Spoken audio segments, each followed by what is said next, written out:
Ano? May sakit daw si Martin Romualdez, also known as Martin Luther King. Aba, yung lusog-lusog niya, di ba? Lusog-lusog niya. Paano siya nagkasakit? Nung hindi siya naakusahan dito ng pangungurakot, okay naman siya, na? Sarap pa nga ng ngisi-ngisi niya, di ba? Paka flex-flex pa siya, strong pa siya, di ba? Tapang mo noon. O ngayon, sumagot ka, ba't ka nagtatago? Dati, konting lang galit ka na. Takot na takot sila sa'yo. O, yung mga tagapagtanggol mo dyan, ano ba sakit niyan, ha? Walang gamot sa ganid. At saka, ang galing-galing ng mga doktor dito sa Pilipinas hindi ka kayang gamutin. Nahihirap yan, Mr. Speaker. Speaker D. Pag binigyan mo yan ng authority to travel, baka masaldi ko ka, hindi na yan babalik. Si Romualdez pa, ang dami kaya sigurong pera niyan tinago sa iba-ibang bansa. Pati doon sa mga, alam mo na, yung mga Cayman Islands, ganyan, di ba?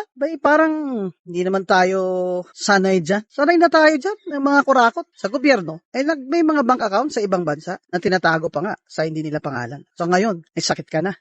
Alam mo, Martin Romualdez, yan ang parusa mo at ng anak mo at ng pamilya mo na ngayon ay tinatagurian ka ng ikaw ang pasimuno nitong lahat ng grand corruption sa budget ng bansang Pilipinas. Na ikaw ang mastermind sa lahat ng pahirap sa taong bayan at sa ating bansa. Huwag niyong payagan makaalis yan ng bansa, Speaker D. Walang sakit yan. Managot siya. Umarap siya. Managot siya. Umarap ka, Martin Romualdez. Umarap ka.